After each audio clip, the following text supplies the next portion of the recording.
published out of a creative organisation, the school journal has been a constant for New Zealand writers, illustrators and readers. Although called a journal, it is often better described as a children's magazine or anthology, occasionally themed, but more often full of variety of genre and content.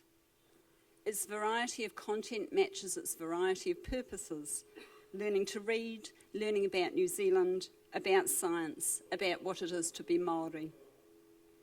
Poet and editor of the school journal, Alistair Campbell, described the school journal office as a nest of singing birds, writers, artists and editors.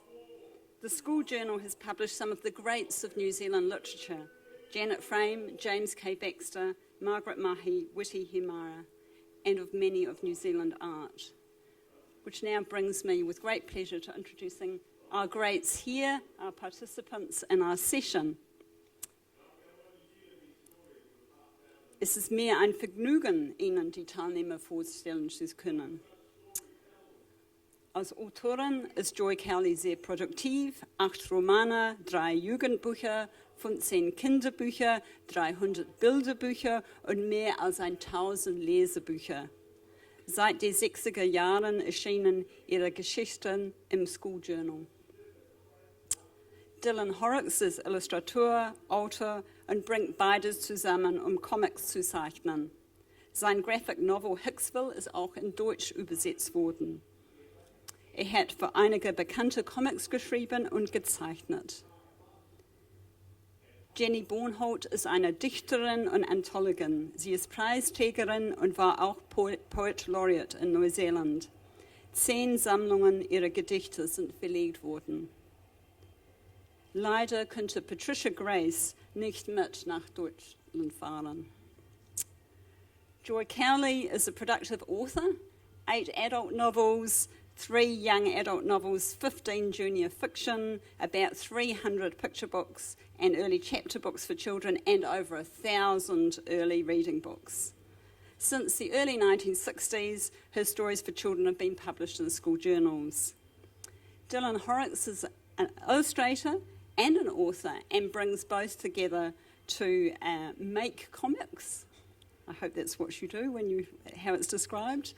His graphic novel Hicksville has been translated into German, and he has written and drawn for a number of well-known comics. Jenny Bornholdt is a poet and anthologist. She has won numerous prizes and has been Poet Laureate in New Zealand, and 10 editions of her poetry, or collections of her poetry, have been published. So amongst us we have Jenny, Dylan and Joy, who have all at different times published for the school journal. And I thought we would start, Joy, with you, since you go furthest back, and tell us some of your memories about that nest of singing birds. Well, Gillian, it really was a nest. Now, is this on, and can you all hear? Good. This goes back into the 1960s.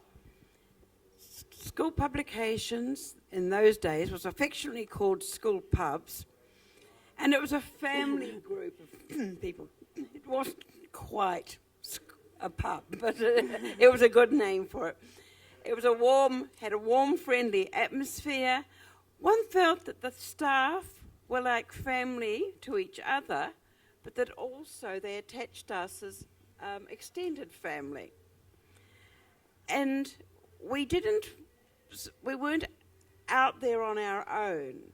There was a lot of communication, no internet, of course, in those days, but letters back and forth, phone calls back and forth.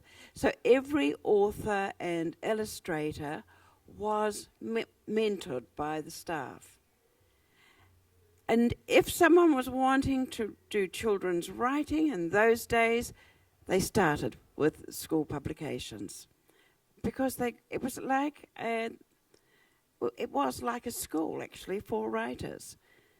There were no writing courses in those days for people who wanted to write, and the staff of school publications filled that gap. it was Brian Birchall of School Publications who defined language levels for each of the journals for me so that I could more effectively write. And I was particularly interested in writing for the younger or more reluctant readers, and he encouraged that.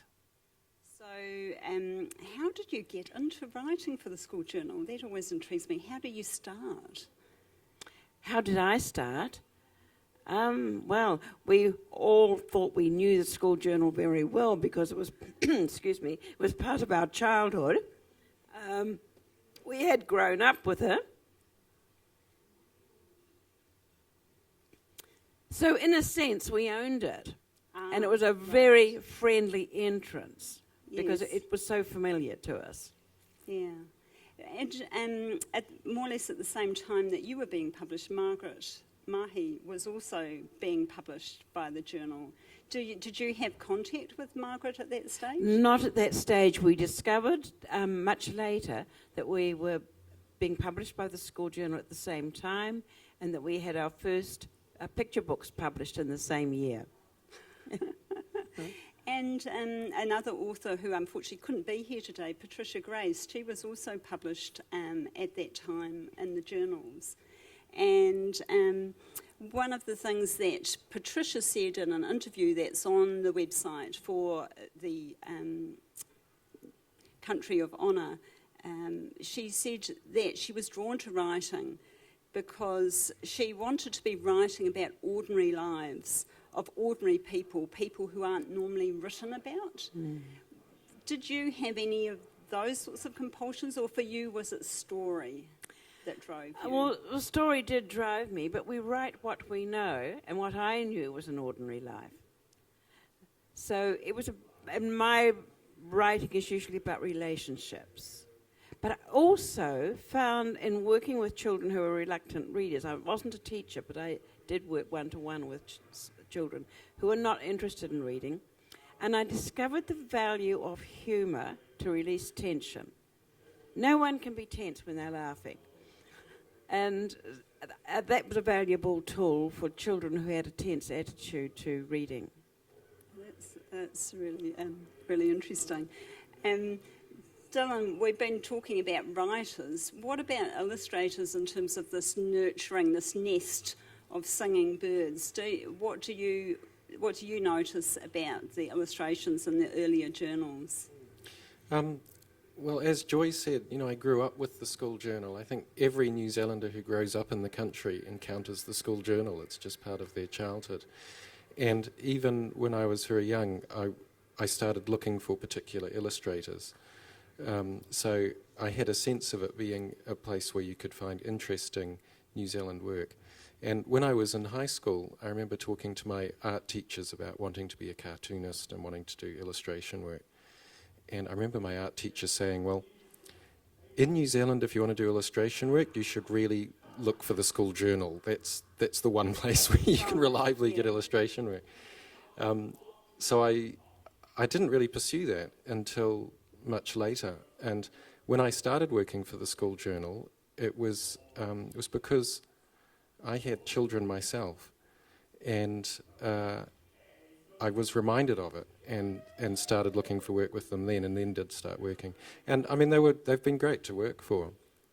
There are particular art directors and editors I've got to know through doing work for them in the journal. And there's always such variety in the stories I get as well. So you're being encouraged to produce a variety of illustration styles. Well, the stories I get have a huge variety. Right.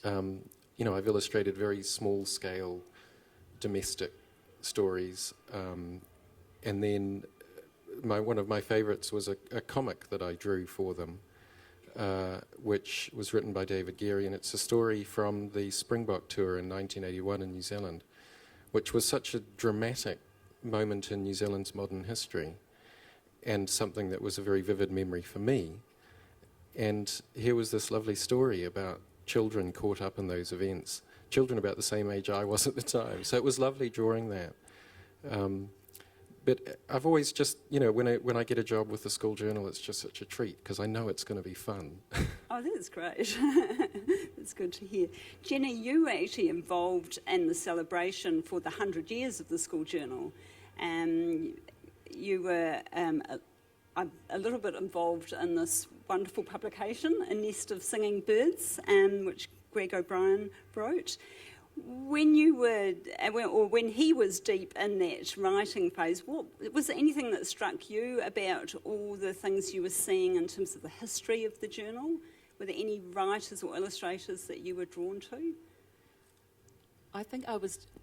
Is this all? Yeah, okay. I just love the whole variety, as Dylan was saying, the variety of illustration and the variety of writing that you find in the school journal. I think what really struck me most was realising how just about every New Zealand writer has had work in the journal.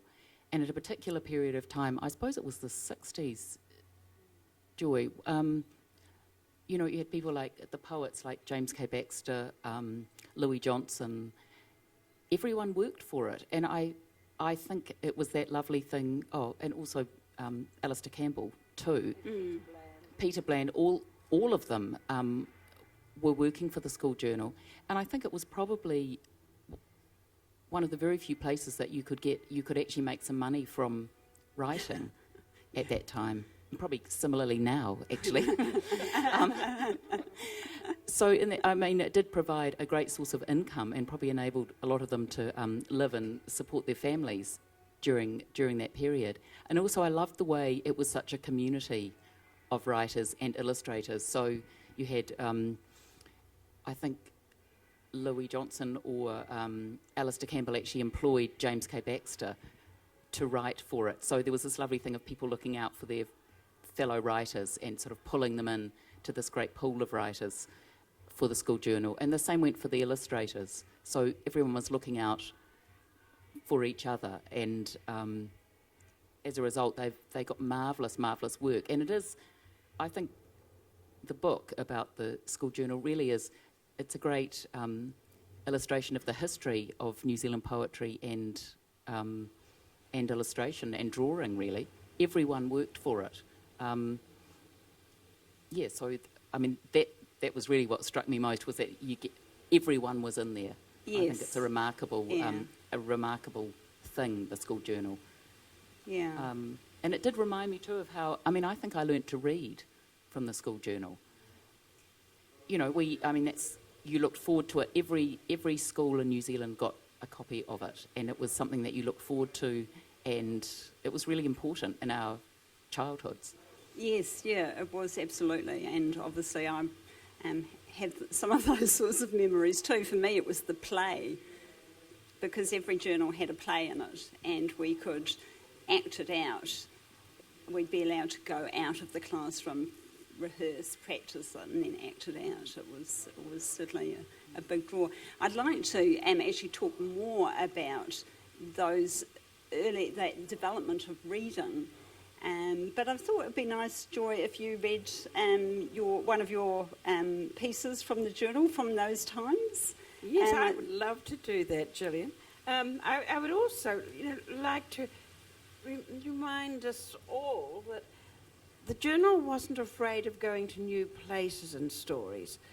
Generally, in the 1960s, there was a view of children, and it was still that this view is in other places now too, that children are adult investment, that they don't have authority of their own. And here, all of the work was child-centred rather than from some adult moral view of what children should be. And did you find that? Yes, and I think you're for the children. And the poem you're going to read us is a particularly good example of that. Well, this is a bit edgy, yes. Let's find it. Let's see where that yellow sticker is. And for the non-New Zealanders here, in this era, children had dental treatment from the dental nurse, who usually had a clinic in school grounds, and I believe that when I was young, and even now, that the dental clinic was called the Murder House. Indeed. Yes. It was not the favourite place. The story is called My Tiger. My tiger had a bad tooth. I went with him to the dental nurse. "Please, nurse," I said, "will you fix my tiger's tooth?" "Is he dangerous?" said the nurse. "No," I said, "he only eats cake." "Tell him to sit in the chair," she said. Tiger sat in the chair. He didn't like the drill. When it hurt him, he cried. "There," said the nurse, "all done. Tell him he's not to have cake again." "But he always eats cake," I said.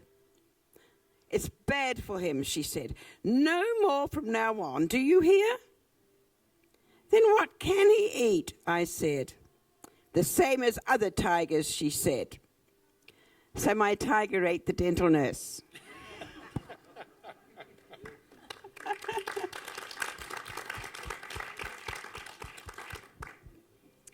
It has a wonderful ring to it. It's such a universal story. The tiger appears in stories for children all around the world, doesn't it? As that proxy for the child's power. And I'm sure this was one of the ones that I would have read when I was reading the journal with great delight, because I do remember far too many trips to the murder house, as it was called. So we were talking just before that about these memories of the journals and what it was like when the journals arrived in school. And Jenny, I think when I was talking to you earlier, you were talking about the how they were colour-coded at your school. Was that right? That the journals were... I think they were readers that were right. Associated with the journal. And Right. Yeah, do you remember those, Dylan? You were about the same age as me, so they used to have these great big boxes of readers, which were, and the great delight and feeling of triumph was when you worked your way up to the next colour, so and you were competing with the other kids in your class as to sort of who got there first, so yeah, they were things like the Hungry Lambs and sorry. It's great that you can remember a name. I think what is Sliding interesting... and Flying, that was my other one. Yeah. Okay, what is interesting is people often remember an impression and that don't necessarily remember a particular story, but it's the impression and that diversity. And what's really interesting about what you're saying, I think, is that while the journal was there for recreational reading and fun, it was actually at the same time being used for instruction. And that's interesting that it was able to fulfil both of those purposes. Joy, you have done a lot of instructional books, haven't you, for reluctant readers particularly? Yes, I wrote stories. This is the help I got from Brian Birchall, who guided me through vocab, line breaks, so many features that I wouldn't have known as an author unless I had someone guiding me. And he was a very good editor for journals, which were for children who were reluctant readers. Now, what the fruit of this, of course, was learning media and the ready-to-read books that came out, because journal authors and illustrators were given a long weekend camp in which they wrote and wrote and drew and started the first stories that went into the ready-to-read books. So that was a step out, away from the journals, to those lovely magic readers that looked different. They weren't all colour-coded. They looked like real picture books. And we were actually very excited about those.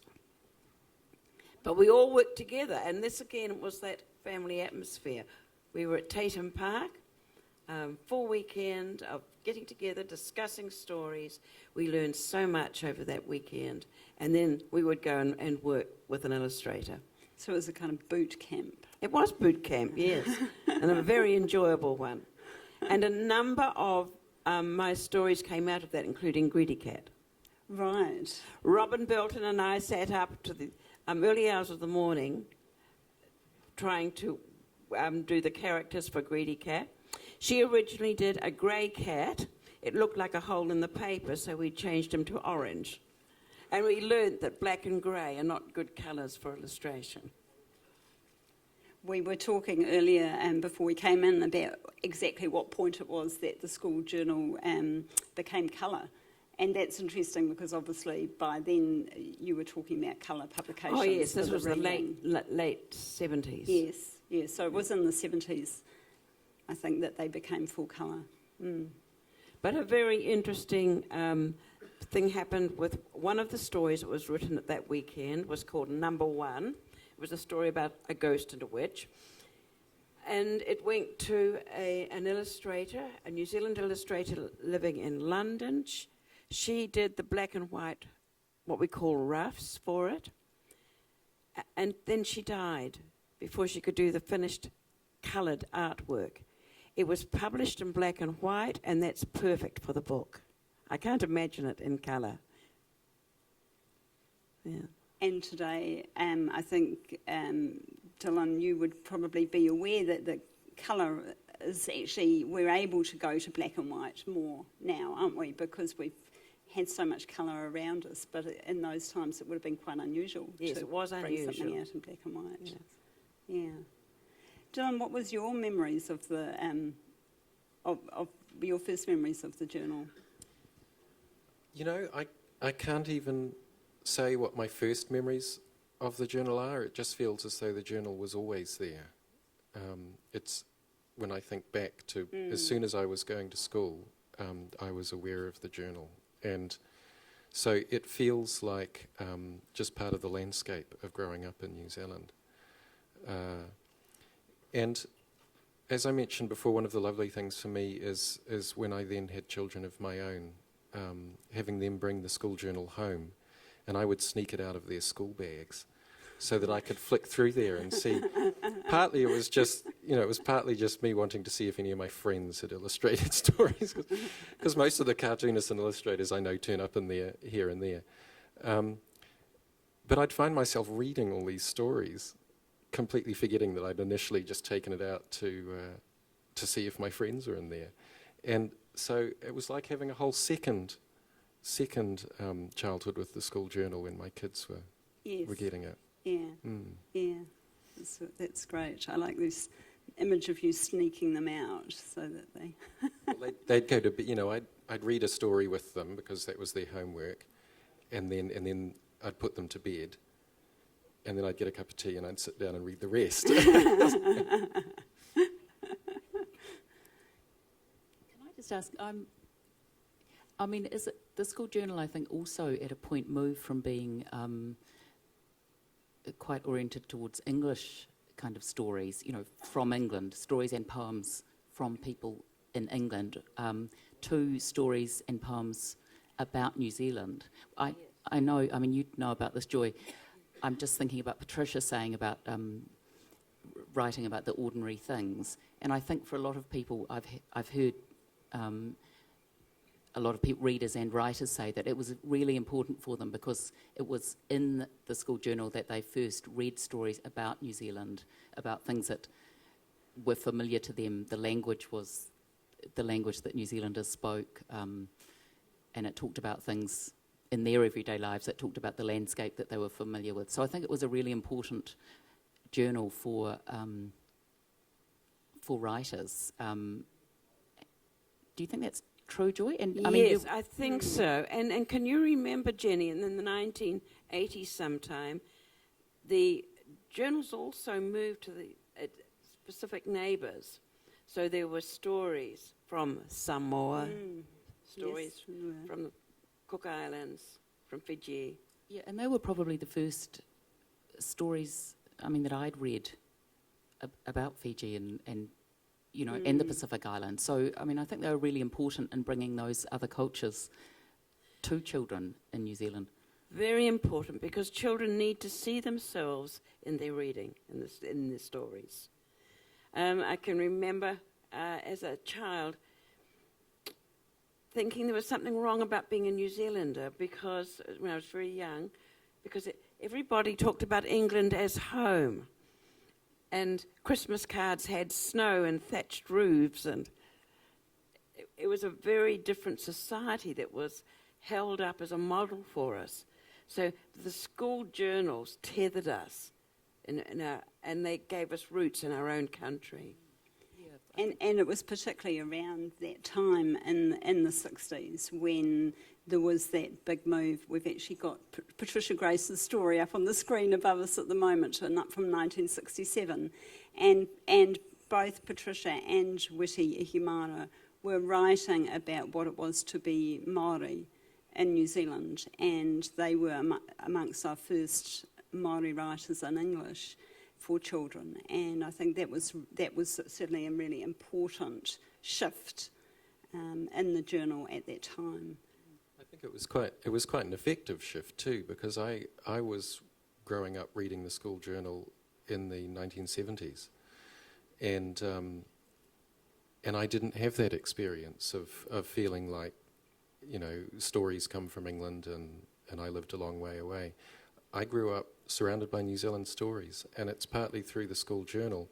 But I think also that around that time, and I expect the school journal had a lot to do with this, it feels to me as though there was an explosion of New Zealand children's writing across the board. And so I grew up reading stories like Margaret Mahi's and yours, and also Maurice G's novels. I remember when Under the Mountain first came out, which was a children's story, a supernatural, fabulous kind of children's story, set in Auckland, where I lived, and it was all focused on the volcanoes that surrounded me, specific places, and it was lovely. But to me, that wasn't strange.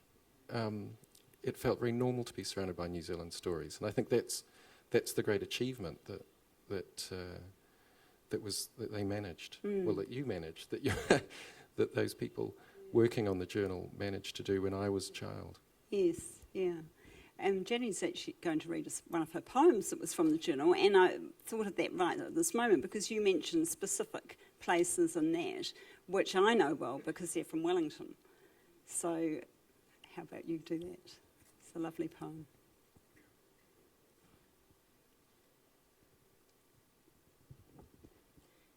And this poem actually was in the journal because they did. The journal has, in recent years, been doing a series of pieces about New Zealand writers and New Zealand illustrators, which is really fantastic. So it's doing this job of introducing kids to New Zealand writers and New Zealand illustrators. So. Like there's one just been done on John Poulet, the New Zealand artist. So it was lovely to be asked for this. So as part of writing, so they asked me about the way I work and what I write about and those kinds of things, and then they included a poem, which is great. Not that the poem's great; it was lovely that they asked for a poem. Is what I meant. So this is called Instructions for How to Get Ahead of Yourself While the Light Still Shines.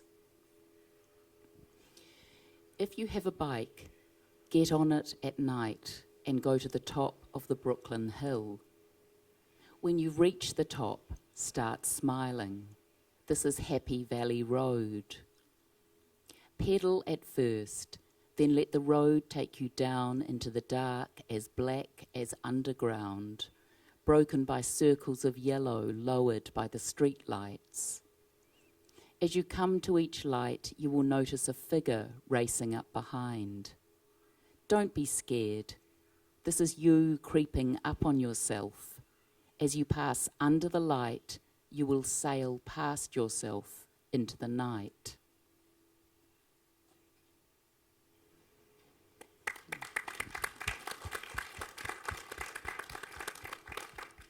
So it was really lovely to have that poem included in a journal for children, because it's not a poem that I would think of as a poem for children.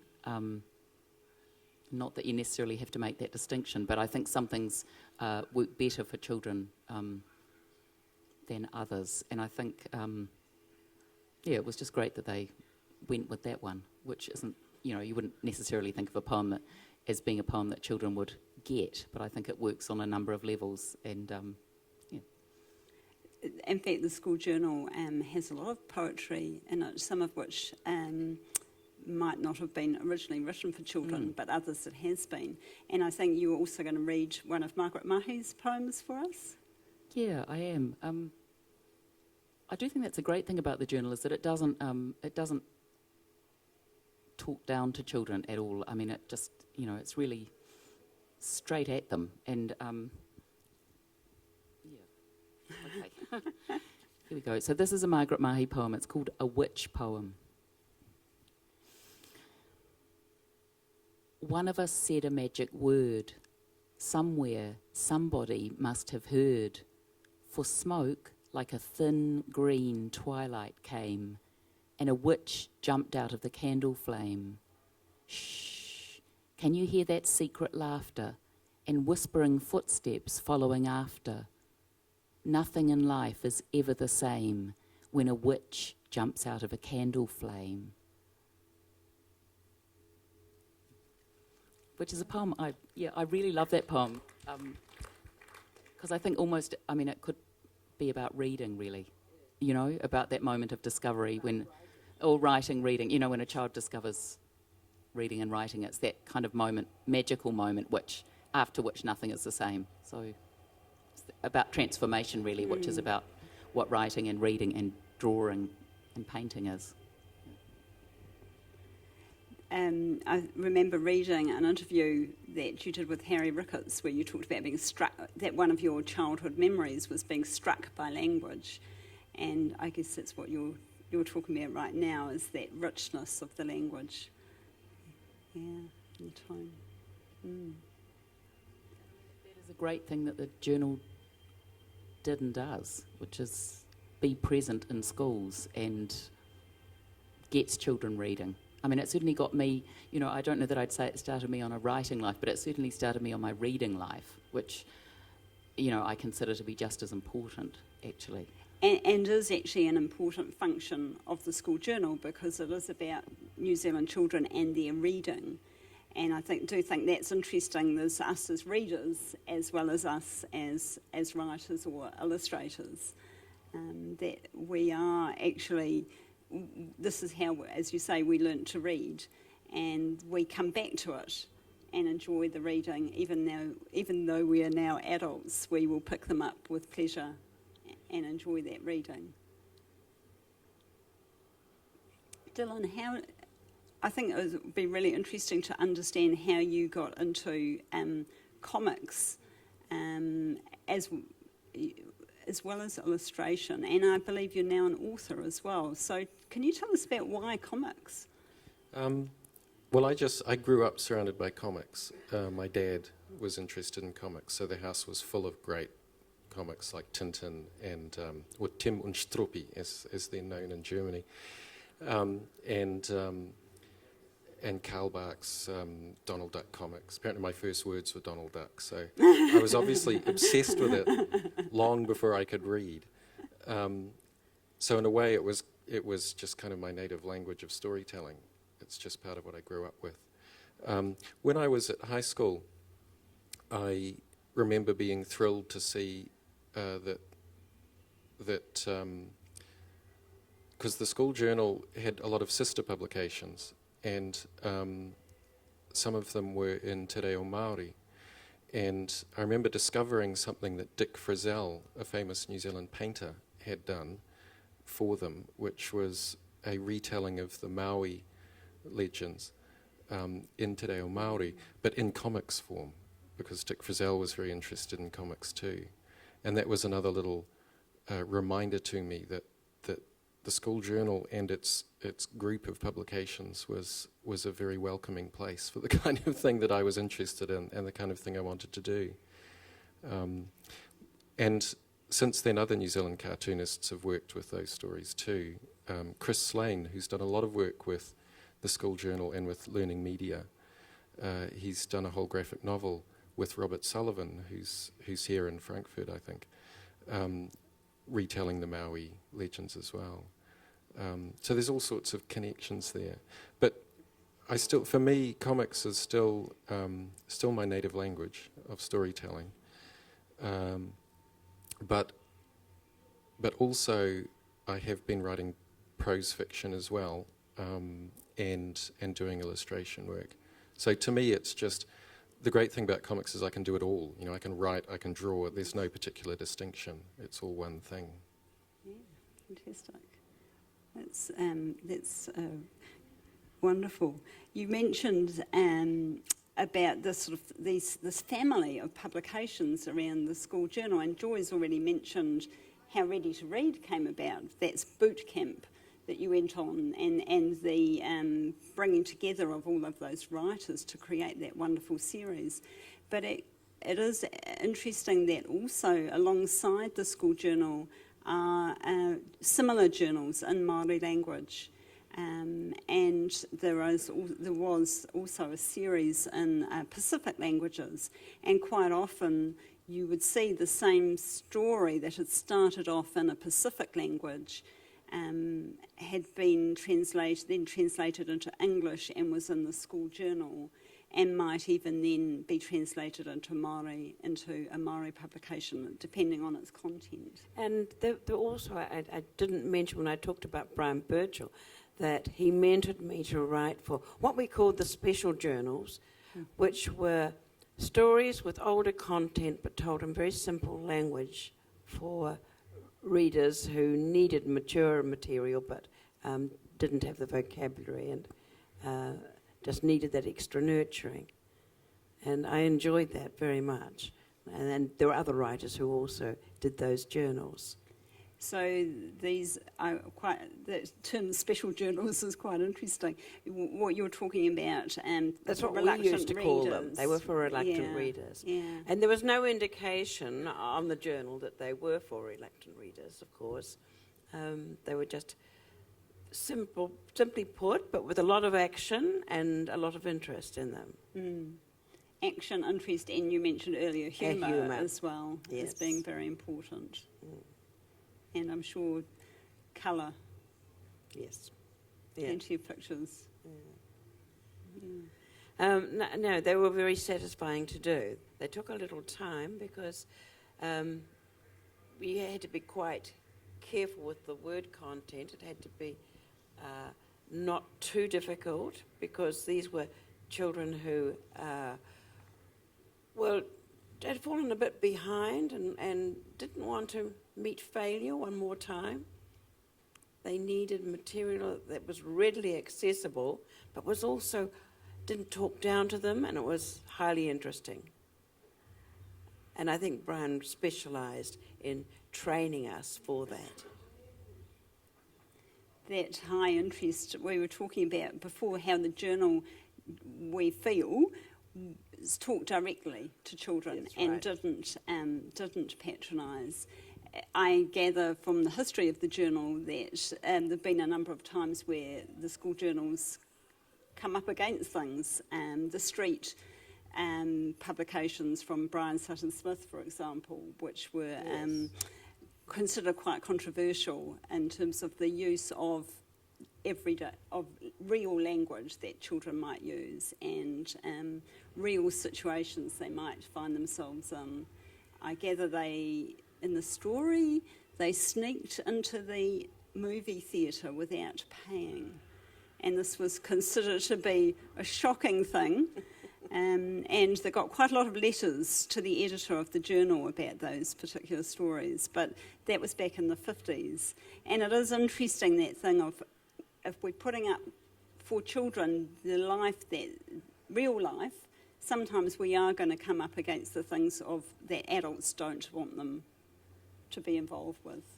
That's true. That's so. On the other hand, I still see manuscripts from people who want to write for children, but they're using very sentimental language. For example, how many stories begin with once there was a little girl or once there was a little boy? Do you know of any child who ever thought of themselves as little? No.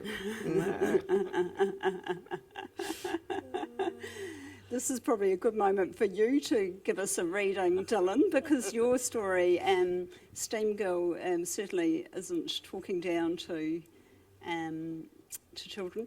Dylan has published a number, or illustrated for the school journal, but not written for the school journal, and yet he has written. Perhaps you just give us a bit of context for the writing here. Well, this it's a short story called Steam Girl, which I wrote for. It's a book published by Candlewick called Steampunk, and it's a young adult anthology published in America, but there are a couple of New Zealanders in there. Elizabeth Knox has got a story in there as well. So it's a young adult story. The section I'm going to read you is not terribly raunchy or anything, so I'm sorry about that. But, so I'll just read the very beginning of it. The first time I see her, she's standing alone behind the library, looking at the ground. Faded blue dress, scruffy leather jacket, long lace-up boots and black-rimmed glasses. But what really makes me stop and stare is the hat, a weird old leather thing that hangs down over her ears, with big thick goggles strapped to the front. Turns out she's in my English class. She sits right next to me, still wearing the jacket and goggles and hat. She smells like a thrift store. Weirdo, says Michael Carmichael. Freak, says Amanda Anderson. She ignores the laughter, reaching into her bag for a notebook and pencil. She bends low so no one can see what she's writing. Later, when Mrs. Hendricks is dealing with an outbreak of giggles at the front of the class, I lean over and whisper, "What's with the hat?" She glances at me with a tiny frown, then turns back to her notebook. Her eyebrows are the colour of cheese. "Not a hat," she says without looking up. "Helmet, flying helmet." "Huh," I say. "So what are you, a pilot?" And then she raises her eyes and smiles straight at me, kind of sly. "Steam Girl," she says. "What's Steam Girl?" Then Mrs. Hendricks starts shouting and the whole class shuts up. So the rest of the story, we find out who Steam Girl is, and we start to wonder whether she's just dressing up or whether there's something else more mysterious going on. But that story is very much full of my memories of going to school, high school in New Zealand, and what it was like when some kids were just a little strange, like me and my friends, for example. Presumably you weren't actually wearing a flying helmet to school. No, but we did wear some pretty strange things. And now my teenage son, he goes to school, whenever they have a mufti day, he goes to school looking remarkably like the current Doctor Who. And a lot of his friends, you know, there are certain kids that are always going to do that kind of thing. Yeah. And the school journal, very much, that whole variety we were talking about, actually reflects, hopefully, all of those different kinds of children and gives them something specific there. There's a wonderful quote from Jack Lazenby, which was in the Nest of Singing Birds, because he wrote the foreword to it, in which he said the school journal is anarchic, vigorous, and as fertile as the New Zealand bush. And it intrigues me. I just don't know if any of you have a comment around that particular one, that fertility of the school journal. Where will it go from here? What do we think? I'll just say one thing, which is that I'm aware that that there's, certainly with illustrators and with cartoonists, there are so many young people in New Zealand right now producing comics and developing their own really distinctive individual voices as artists and illustrators and cartoonists.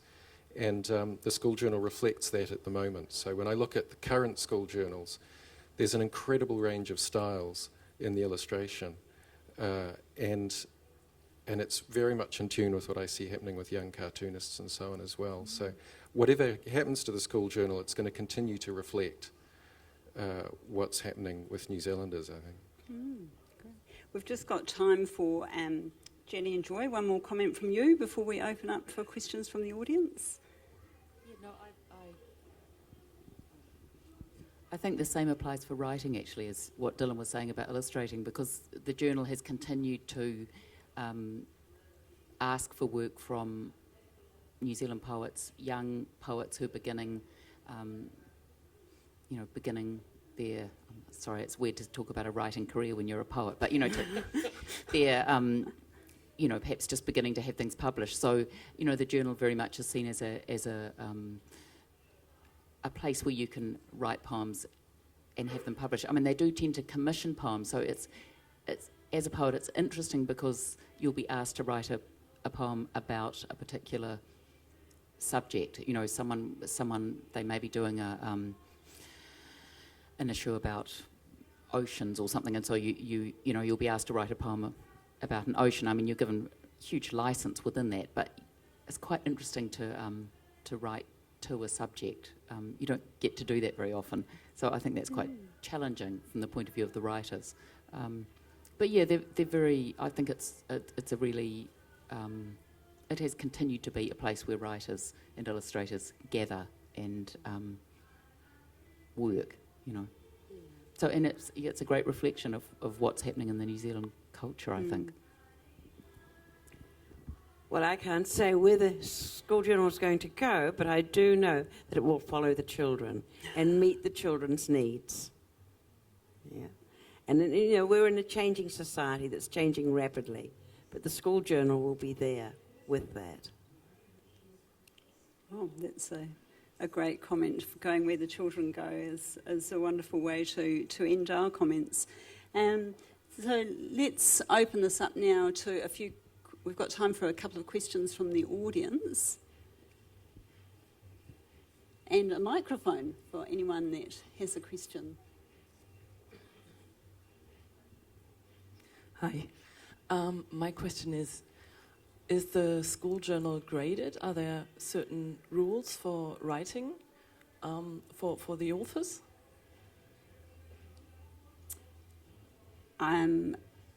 That's a good question. I think it's changed over the years. Joy, when you were... I'm a bit hard of hearing. Is the journal graded, and are there particular instructions for authors? No, the rules are really much the same, but very often if a story comes into an editor, the editor will place it in the best place. So the sort of training that I went through with Brian Birchall for those easy read journals, that was a sort of one-off. But if a story goes in, it will be placed in at the right level. So it could be journal 1, 2, 3, 4. There's approximate word length and a vocab range that puts the story in the right place. Maybe you could explain about the different levels, Joy, because actually I don't know that I understand that either. I think they've just changed them, so we've changed them. Right. It's part of that moving feast. Yeah, as an illustrator, it gets a little more complicated because the story's already been placed in a particular level. So you're given the story and you have to illustrate to that level. And the hardest thing I've found working for the school journal is that I'll regularly send the roughs for the illustrations, and the instruction I get back most often is, could you make them look a year or two older or younger?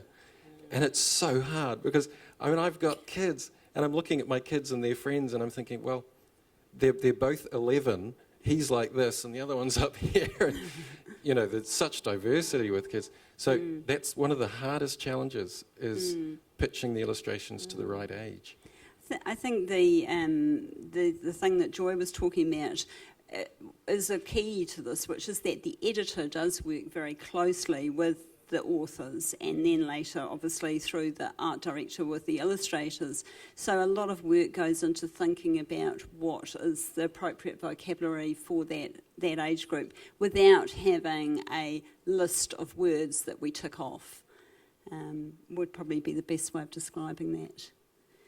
Any other questions?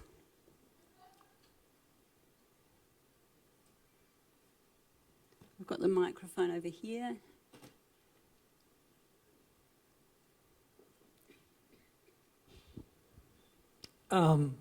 Just asking about the editors of the school journal. I believe I've mentioned Jack Lazenby, and was it Barry Birchall that you were talking about, Joy? I'm just wondering what influence particular editors at different times might have had over the actual the sort of tenor of the journals that they're working on, whether there are personalities that you can think of that would have been very influential. After all, they're choosing the stories, aren't they? So do you think that's made a difference at all? I was aware of the personalities of the editors, but there seemed to be a central core ethic that they all acknowledged, that they were writing for the children and not some adult expectation of what children should read, and writing for the children's needs. And as illustrations were concerned, when I was writing, it was noted that for the younger children, illustrations needed to be what I would call child-friendly, not too extreme, whereas the older children would quite like different illustration styles, and illustration styles that were a little edgy, but younger children found that a bit scary. And editors are very aware of that. Did you find that? Well, I think most of the jobs I get from the school journal are for sort of the intermediate level kids, and that's probably because they identify my style as being most appropriate for that group. Every so often, there was one story I remember illustrating, which is there's a sample of it in the Nest of Singing Birds book, but it was a story about a boy whose sister is after this boyfriend, and it's a slightly edgy story. There's a couple of relationships kind of hovering around the edge of the story, and the key moment in the story is when his sister kisses her boyfriend and he sees it, and the illustrations for that, I think with the content, there was quite a big discussion in the editorial part of the school journal about whether the illustrations went just a little too far, because I modelled them on kind of romance comics and so on. But they went with them, and to me that was always a sign that they're prepared to take little risks and allow things to be a bit edgy. Yeah. But that was the older group of the school journal. Yeah, the older group. Yeah. Yes, I'm not sure that we're able to completely answer that question about the influence of the editors. Yeah. Certain art directors do make a difference, I have to say. The ones I've worked with, Yeah.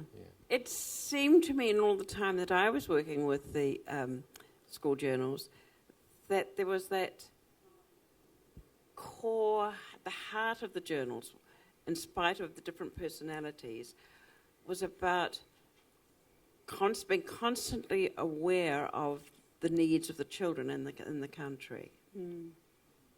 It always came back to that.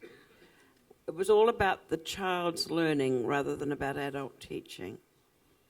Yes. Does that make sense? Yes, well, it makes sense to me. Yes, the child. Yes. I suppose I could, just thinking about when Alistair Campbell he edited it. Yeah, I think he probably was shaping journals around an idea of literature more than anything, probably. I mean, he was obviously doing a job as well, but I think he was very conscious of the writing in the country. So I think he was sort of pulling together issues that were reflective of that, if that makes sense. Thanks, that's great, cheers. I think we've got time for one quick question.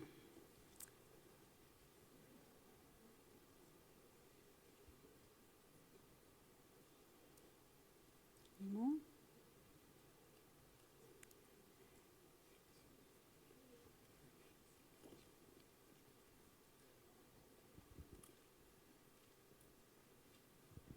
Sorry, my question's not exactly related to the journal. I just noticed when you were reading out your story, the use of the present tense, and I noticed that more and more in contemporary fiction, and to me it still feels weird.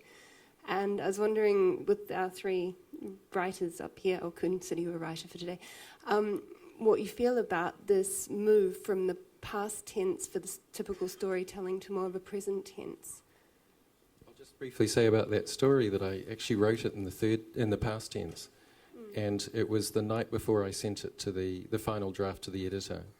I'd gone through a few drafts and something wasn't quite working, and I just tried it as a last minute thing, and suddenly everything fell into place for me. So it was entirely intuitive, but it was a last minute change, and I had to go through and change every single verb at about 3 in the morning. Can I add to that then? Do you feel that that works better for children and young adults working in this tense? Could I answer that? The important thing is not to change tenses within a story, to start off in the present, then go to the past, then back into the present again. But it really depends on the story, what kind of story it is. Sometimes the present tense gives a present floaty feeling to the story. If it's a story with a lot of action in it, maybe the past tense suits it better because that gives a harder movement to the story. You usually have an instinct for what would be right for your story. I use both, but not within the same story, and both are acceptable to children. Unfortunately, we're going to have to stop right there, just as we were getting into that interesting discussion. Thank you for that question, though. It just remains for me to thank our participants, Joy, Cowley, Dylan Horrocks and Jenny Bornholdt, and thank them in the usual way.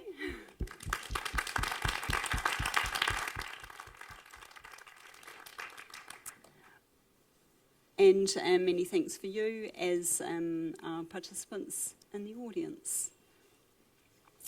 Vielen Dank.